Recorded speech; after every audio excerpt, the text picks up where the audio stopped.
Tal amigos? Bienvenidos a otro capítulo de ¿Cuántos cuentos cuentas?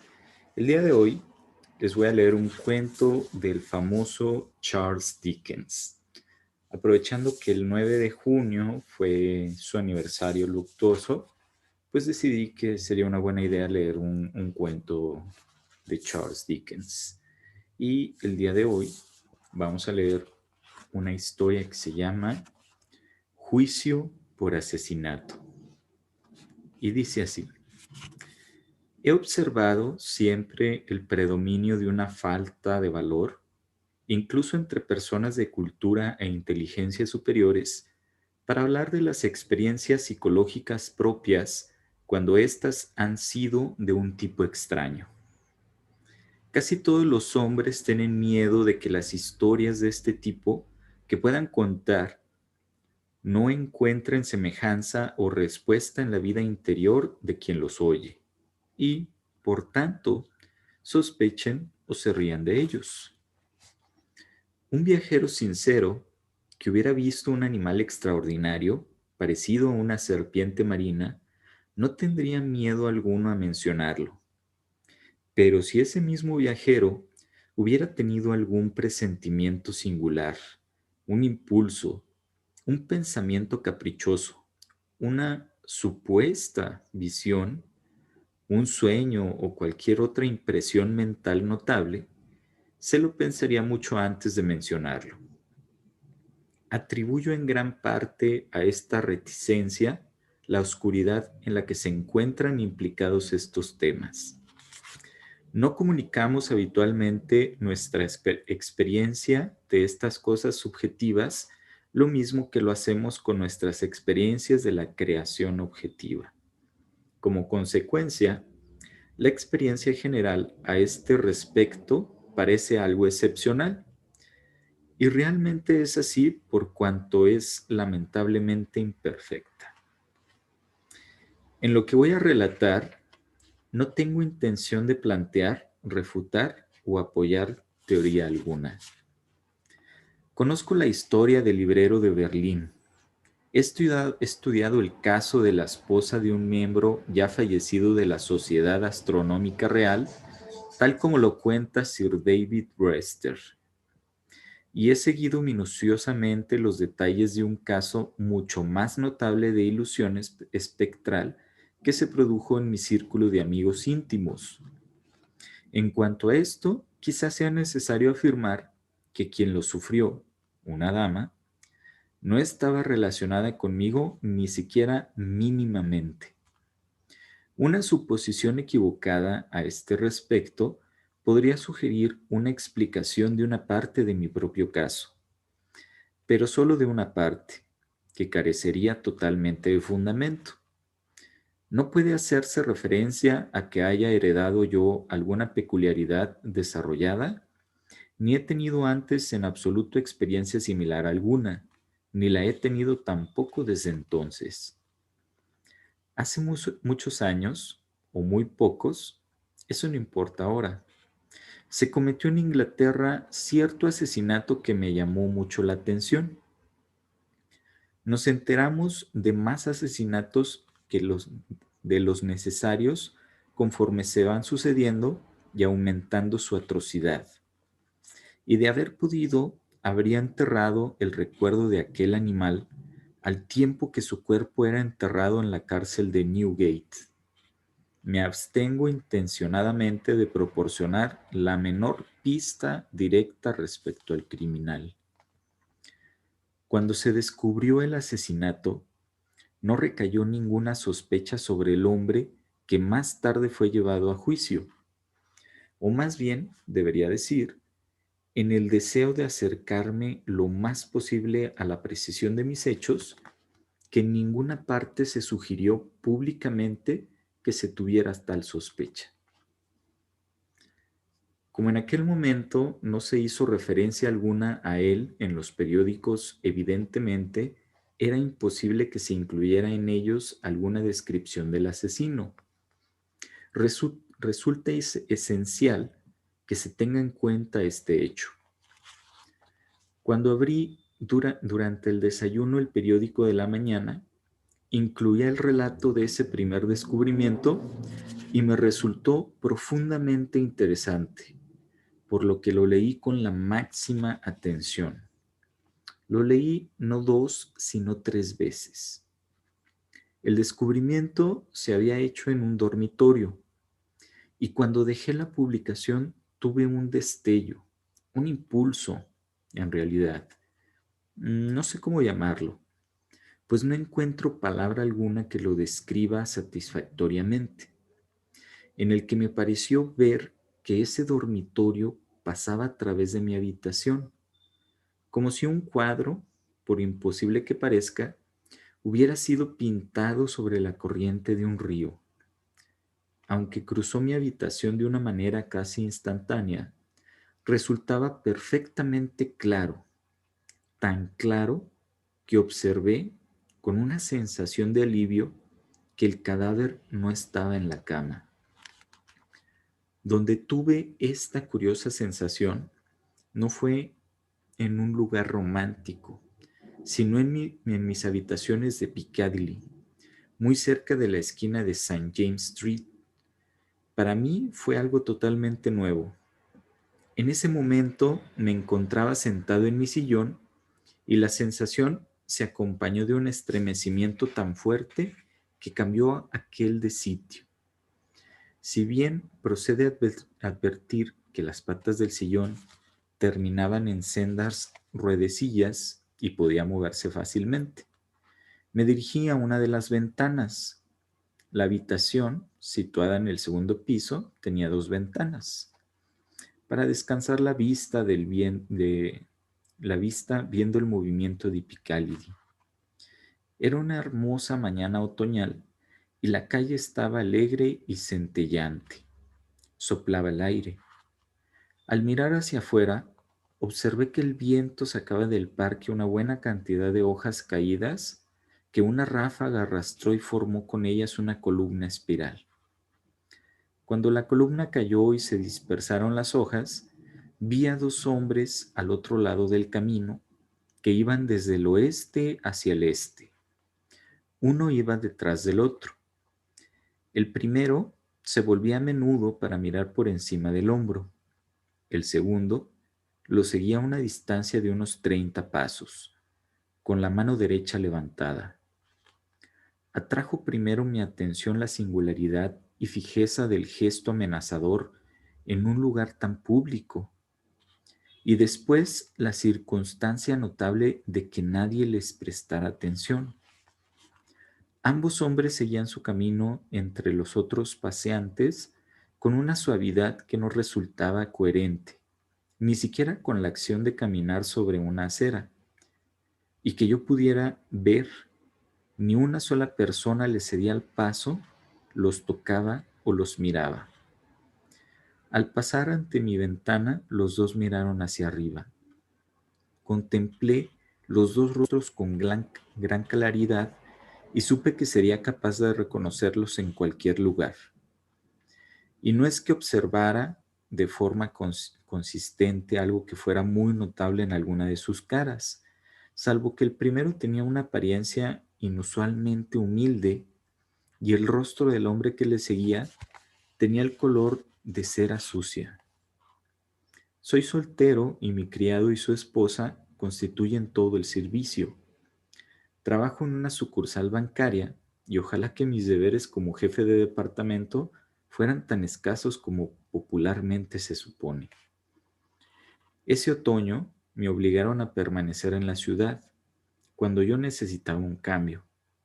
No estaba enfermo, pero tampoco me sentía muy bien.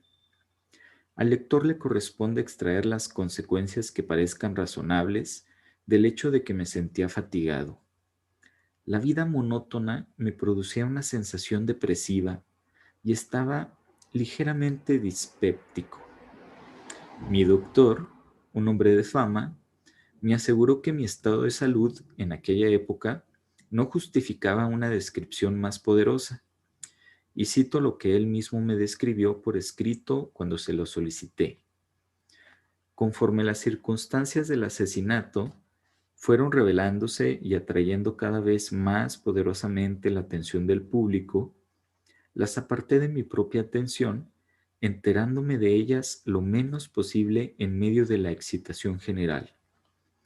Pero sabía que se había dictado un veredicto de homicidio voluntario contra el supuesto asesino y que había sido conducido a Newgate para que estuviera presente cuando se dictara la sentencia. Sabía también que su juicio se había aplazado hasta una de las sesiones del Tribunal Criminal Central, basándose en prejuicios generales y en la falta de tiempo para la preparación de la defensa. Pude también saber en qué momento se celebrarían las sesiones del juicio, por supuesto. Mi sala de estar, el dormitorio y el vestidor están todos en el mismo piso. La última de dichas habitaciones solo tiene acceso por el dormitorio. La verdad es que en él hay una puerta que en otro tiempo comunicaba con la escalera, pero desde hacía años una parte de las tuberías de mi baño pasaba por ella. En ese mismo periodo, y como parte del mismo arreglo, la puerta había sido clavada y recubierta de lienzo. Una noche me encontraba de pie en mi dormitorio, a una hora tardía, dando unas instrucciones a mi criado antes de que éste se acostara. Me encontraba de cara a la única puerta disponible de comunicación con el vestidor, que estaba cerrada, y él le daba la espalda a esa puerta. Mientras le estaba hablando, vi que se abría y que un hombre miraba hacia el interior, haciéndome señas en una actitud de ansiedad y misterio. Era el mismo hombre que iba en segundo lugar por Piccadilly y cuyo rostro tenía el color de cera sucia. Tras hacerme señas, retrocedió y cerró la puerta. Sin mayor retraso que el necesario para cruzar el dormitorio, abrí la puerta del vestidor y miré en el interior. Llevaba ya una vela encendida en la mano.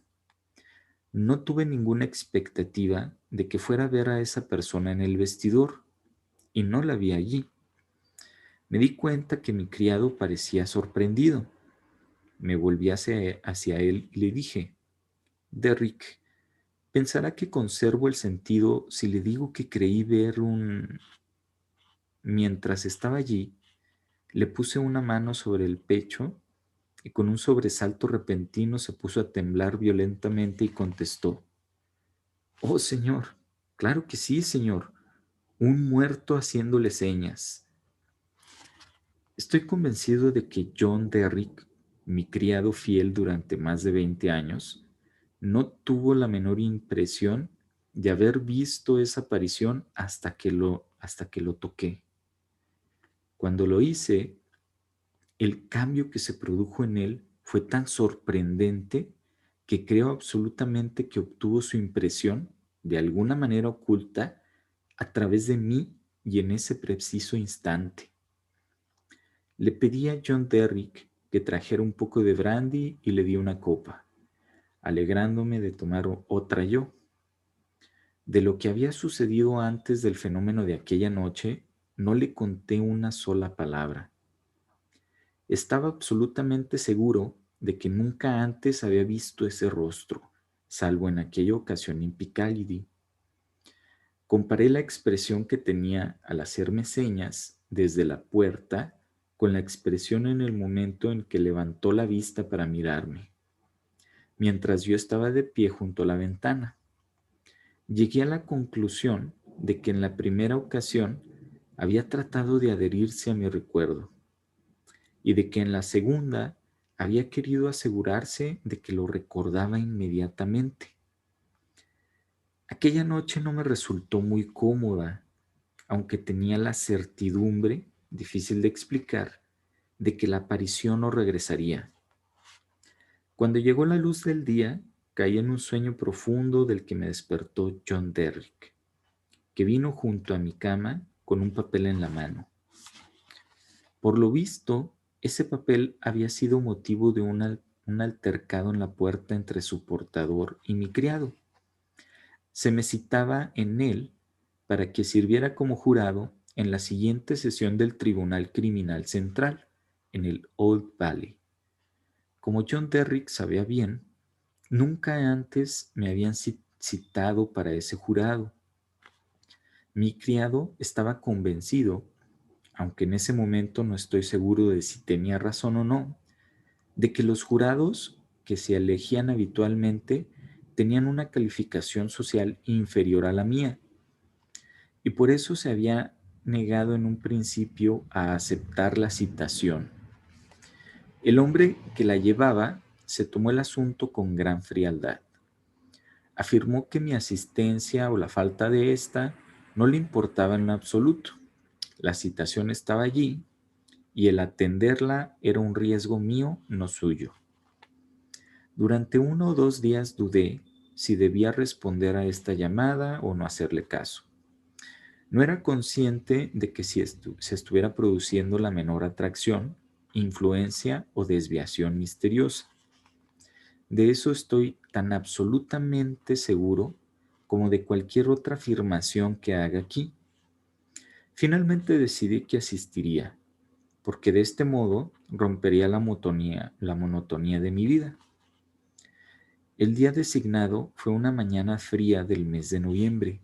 En Piccadilly había una niebla densa que se oscurecía por momentos hasta adquirir una negrura opresiva en el tribunal de Temple. Encontré los pasillos y las escaleras del Palacio de Justicia iluminados por luces con gas, y el propio tribunal estaba alumbrada de igual modo. Creo que hasta que fui conducido por los oficiales al tribunal antiguo y lo vi abarrotado de gente, no sabía que ese día iba a juzgarse al asesino. Creo que hasta que me ayudaron a entrar en el tribunal antiguo con considerable dificultad, no sabía a cuál de los dos tribunales se me había citado. Pero no hay que tomar esto como una afirmación rotunda, pues no estoy totalmente seguro de que fuera así.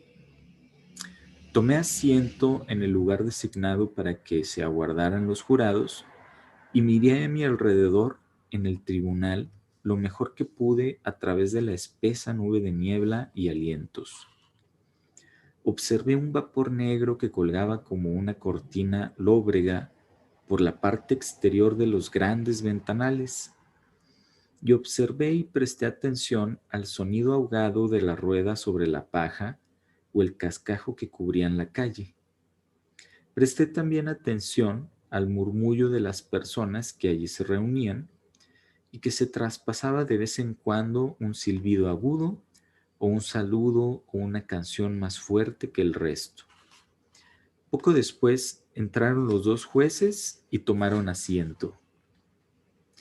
El zumbido del tribunal decayó mucho. Se ordenó que entrara el asesino, y en el mismo instante en el que entró, reconocí en él al primero de los dos hombres que habían bajado por Piccadilly.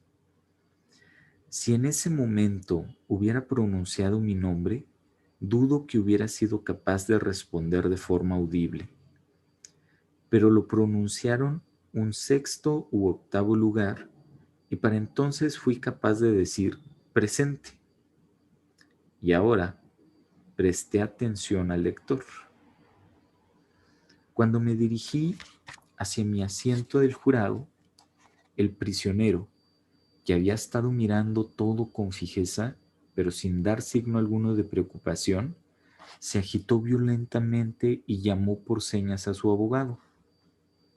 El deseo del prisionero de rechazarme resultaba tan manifiesto que produjo una pausa durante la cual el abogado, apoyando una mano en el banquillo de los acusados, habló en susurros con su cliente mientras sacudía la cabeza.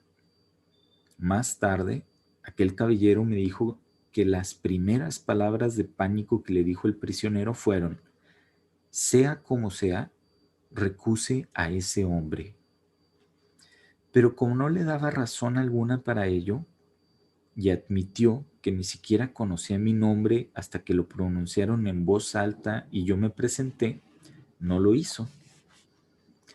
Por las razones ya explicadas, de las que deseo evitar revivir el recuerdo desagradable de ese asesino, y también porque no es indispensable para mi relato narrar el detalle de los incidentes del largo proceso, me limitaré a aquellos incidentes que se relacionan directamente con mi curiosa experiencia y se produjeron en los 10 días y noches durante los cuales los miembros del jurado estuvimos juntos. Trato de que mi lector se interese por eso y no por el asesino. Es en este aspecto y no acerca del asesino sobre lo que quiero despertar el interés del lector. Me eligieron presidente del jurado. En la segunda mañana, después de que se hubiera presentado pruebas durante 2 horas, lo sé porque oí las campanadas del reloj de la iglesia, al recorrer con la mirada a mis compañeros del jurado, me resultó inexplicablemente difícil contarlos. Lo hice así varias veces, pero siempre con la misma dificultad. En resumen, contaba a uno de más. Toqué al miembro del jurado que se sentaba junto a mí y le susurré: le ruego que haga el favor de contarnos. Pareció sorprenderse con la petición, pero giró la cabeza y contó el número de miembros. Bueno, contestó de pronto, somos 3, pero no es posible, no, somos 12. De acuerdo con las cuentas que hice aquel día, teníamos siempre razón en el detalle, pero en la cuenta general siempre nos salía uno de más. No había ninguna aparición ni figura que pudiera explicarlo, pero para entonces tenía ya interiormente la sensación de que la aparición estaba implicada en el error. El jurado se albergaba en la London Tavern. Dormíamos todos en un amplio aposento sobre camas individuales y estábamos constantemente a cargo, bajo la vigilancia del oficial que había jurado mantenernos a salvo. No veo razón alguna para no incluir el nombre auténtico de ese oficial. Era inteligente, muy cortés y servicial, y también, de lo que me alegré al enterarme, muy respetado en la ciudad. Tenía una presencia agradable, ojos hermosos, unas envidiables patillas negras y una voz agradable y sonora. Se llamaba señor Harker. Cuando por la noche se iba cada uno de los 12 a su cama, colocaban la del señor Harker cruzada en la puerta. En la noche del segundo día, como no me apetecía acostarme y vi al señor Harker sentado en su cama, me acerqué y me senté junto a él, ofreciéndole un poco de tabaco. En cuanto la mano del señor Harker tocó la mía, al tomar el tabaco de la caja, lo sacudió un estremecimiento peculiar y preguntó: ¿quién es ese? Miré la habitación siguiendo la dirección de los ojos del señor Harker y vi de nuevo la figura que esperaba, al segundo de los hombres que había bajado por Piccadilly. Me levanté y avancé unos pasos. Después me detuve y volteé a mirar a Parker. Parecía despreocupado. Se echó a reír y comentó con un tono agradable: pensé por un momento que teníamos otro miembro del jurado y que le faltaba una cama, pero me doy cuenta de que fue un reflejo de la luna. No hice revelación alguna al señor Harker, pero lo invité a que paseara conmigo hasta el extremo de la habitación y observé lo que hacía la figura. Se quedaba de pie unos momentos junto a cada uno de los miembros del jurado, cerca de la almohada. Se colocaba siempre al lado derecho de la cama y cruzaba hasta la siguiente pasando por los pies. Por la acción de su cabeza, parecía que simplemente se quedaba mirando pensativamente a cada uno de los jurados acostados. No me prestó atención a mí ni a mi cama, que era la más próxima a la del señor Harker. Después dio la impresión de salir por donde entraba la luz de la luna, a través de un alto ventanal, como si subiera por un tramo de escaleras situado en el aire. A la mañana siguiente, durante el desayuno, descubrimos que todos los presentes, salvo el señor Harker y yo, habían soñado la noche anterior con el hombre asesinado. Estaba convencido de que el segundo hombre que había bajado por Picardy era el asesinado, por así decirlo, como si su testimonio inmediato así me lo hubiera hecho saber. Pero aún así, aquello sucedía de una manera para la que yo no me encontraba preparado. Durante el quinto día del juicio, cuando el fiscal estaba terminando su caso, presentó una miniatura del asesinado que faltaba en su dormitorio cuando se descubrió el hecho y que después fue encontrada en un lugar oculto en el que el asesino había sido visto cavando en el suelo. Tras ser identificada por el testigo, la presentaron al tribunal y luego la pasaron al jurado para que éste la inspeccionara. Mientras un oficial vestido con una túnica negra se dirigía con la miniatura hacia mí, la figura del segundo hombre que había bajado impetuosamente por Picardy surgió de la multitud, le quitó la miniatura al oficial y me la entregó con sus propias manos, al mismo tiempo que en un tono bajo y hueco me decía, antes de que yo viera la miniatura metida en una caja. Entonces yo era más joven y la sangre no faltaba en mi rostro. Después se interpuso entre mí y el jurado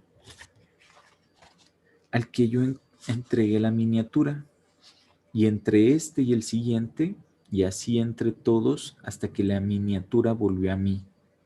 Sin embargo, ninguno de los miembros del jurado lo detectó. En la mesa, y en general cuando nos encerrábamos bajo la custodia del señor Harker, como era natural, hablábamos mucho rato sobre las diligencias del día. Ese día el fiscal cerró el caso, por lo que, como esa parte de la cuestión se había completado ante nosotros, nuestra discusión fue más animada.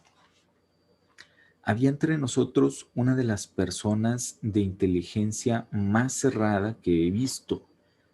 Recibía la evidencia más clara con las objeciones más absurdas y a quien ayudaban dos flojos parásitos parroquiales.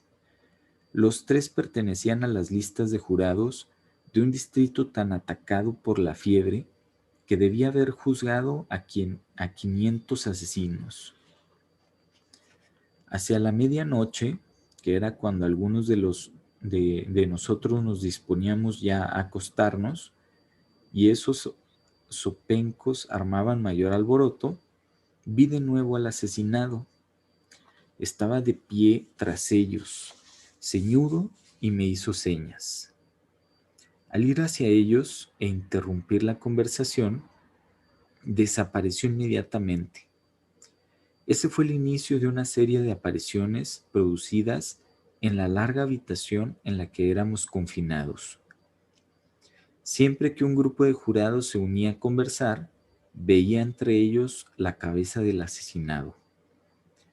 Y siempre que la comparación de notas que hacían iban en contra de él, me hacía señas de una manera solemne e irresistible.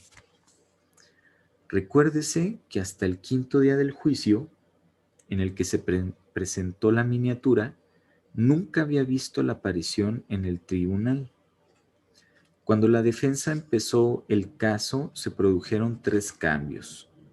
Me referiré primero a 2 de ellos. La figura aparecía ahora continuamente en el tribunal y nunca se dirigía a mí, sino siempre a la persona que estaba hablando en ese momento. Por ejemplo, a la víctima le habían abierto la garganta. En el discurso inicial de la defensa Se sugirió que el propio fallecido se la podía haber cortado a sí mismo. En ese mismo momento, la figura, situando la garganta en la horrible postura que acababa de descubrirse, se puso de pie junto al codo del que hablaba, moviendo hacia un lado y otro la tráquea, una vez con la mano derecha y otra con la mano izquierda, sugiriendo vigorosamente a quien hablaba la imposibilidad de que se hubiera podido infligir a sí mismo la herida con cualquier mano. En otro caso, cuando un testigo de conducta, una mujer, informaba que el prisionero era muy amable con la humanidad, en ese instante la figura se plantó en el suelo delante de ella, la miró directamente a la cara y señaló el semblante maligno del prisionero extendido, el brazo y un dedo. El tercer cambio, al que me referiré ahora, fue el que de manera más marcada y notable me impresionó. No voy a teorizar sobre él, lo expreso con precisión, nada más. Aunque la aparición no era percibida por aquellos a los que se dirigía, cuando se acercaban, estos invariablemente se alarmaban y turbaban. Tuve la impresión de que era como si unas leyes que yo desconocía le impidieran revelarse plenamente ante los demás, pero que al mismo tiempo pudiera afectar sus mentes de una manera visible, silenciosa y oscura.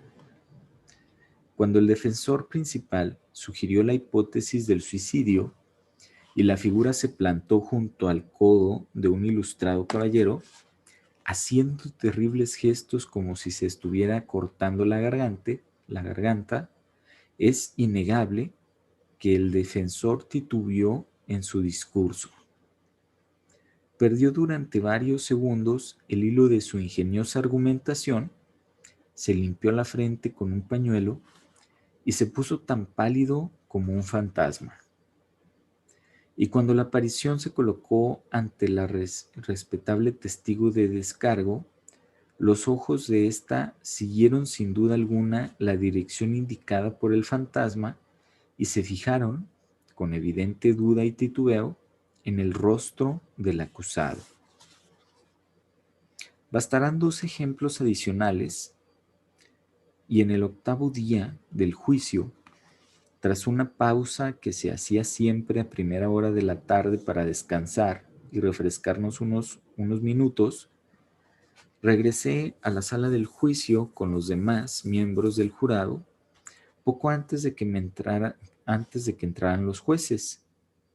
De pie, en la zona que nos estaba destinada y mirando a mi alrededor, pensé que la figura no estaba allí, hasta que levanté mis ojos a la galería y vi inclinada hacia adelante sobre una mujer de apariencia muy decente, como si se tratara de asegurarse si los jueces habían ocupado o no sus asientos. Inmediatamente después, la mujer lanzó un grito, se desmayó y tuvieron que sacarla. Lo mismo sucedió con el venerable, sagaz y paciente juez que dirigía el juicio. Cuando terminado el caso se concentraba en sus papeles para el resumen, la víctima, entrando por la puerta del juez, avanzó hacia la mesa de su señoría y miró ansiosamente por encima del hombro de éste las páginas de notas que iba pasando. Entonces se produjo un cambio en el rostro de su señoría. Con su mano se detuvo. Tuvo ese estremecimiento peculiar que yo conocía tan bien y que exclamó con vacilación: Caballeros, discúlpenme unos momentos. Me siento algo oprimido por el aire viciado. Y tras decir esto, no se preocupó hasta beber un vaso de agua. A lo largo de la monotonía de 6 de aquellos 10 interminables días, los mismos jueces y ayudantes en el tribunal, el mismo asesino en el banquillo de los acusados, en la mesa los mismos abogados, el mismo tono de preguntas y de respuestas elevándose hasta el techo de la sala, el mismo ruido que hacía la pluma del juez, los mismos porteros saliendo y entrando, las mismas luces que se encendían a la misma hora cuando todavía brillaba la luz natural del día, y la misma neblinosa cortina en el exterior de los grandes ventanales. La lluvia goteando y produciendo el mismo ruido acompasado. Un día tras otro, las mismas huellas de los vigilantes y el prisionero sobre el mismo serrín. Las mismas llaves cerrando y abriendo, las mismas puertas pesadas. A través de toda esta fatigosa monotonía que me hacía sentirme como si fuera el presidente del jurado desde hacía muchísimo tiempo, y Pekayidi hubiera florecido al mismo tiempo que Babilonia, el asesinato, el asesinado no perdió nunca un solo rasgo de claridad ante mis ojos, ni fue en momento alguno menos evidente y perceptible que cualquier otra persona que allí hubiera.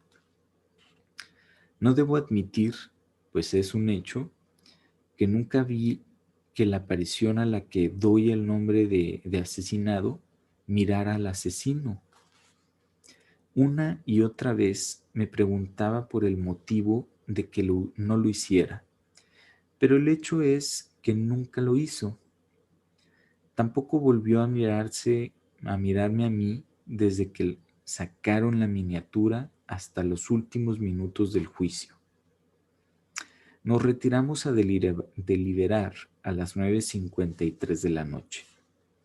El idiota del grupo y los dos parásitos de su parroquia nos dieron tantos problemas que por 2 veces regresamos al tribunal para rogar que no nos leyeran de nuevo determinados extractos de las notas del juez. 9 de nosotros no teníamos la menor duda sobre los pasajes, ni creo que la tuviera nadie del tribunal. Sin embargo, el, el triunvirato de zopencos no tenía otro propósito que el de la obstrucción, y discutían por cualquier motivo. Al final prevaleció nuestra opinión y el jurado volvió a entrar en una sala a las 10:12. El asesinado estaba en ese momento de pie directamente frente al jurado, al otro lado de la sala. Cuando ocupé mi lugar, posó sus ojos en mí con la mayor atención.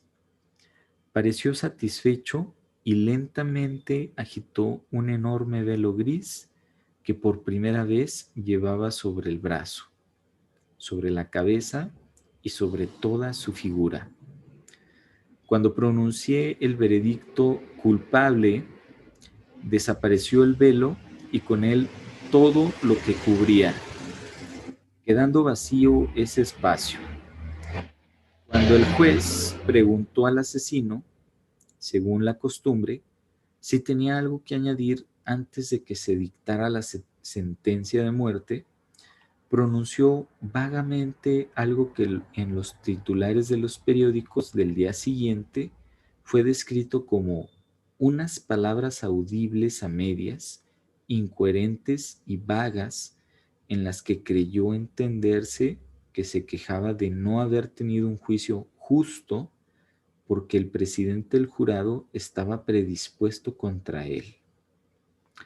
La notable declaración que hizo realmente fue esta: Señoría, sabía que era un hombre condenado desde el momento en que entró el presidente del jurado. Señor, sabía que nunca me dejaría libre porque antes de apresarme Apareció junto a mi cama por la noche, me despertó y puso una soga alrededor de mi cuello. Y, colorín colorado, esa sería la historia de Juicio por Asesinato. Un cuento corto de Charles Dickens. Espero que les haya gustado y pues quédense al pendiente para seguir escuchando nuevos cuentos clásicos. Gracias por escucharme.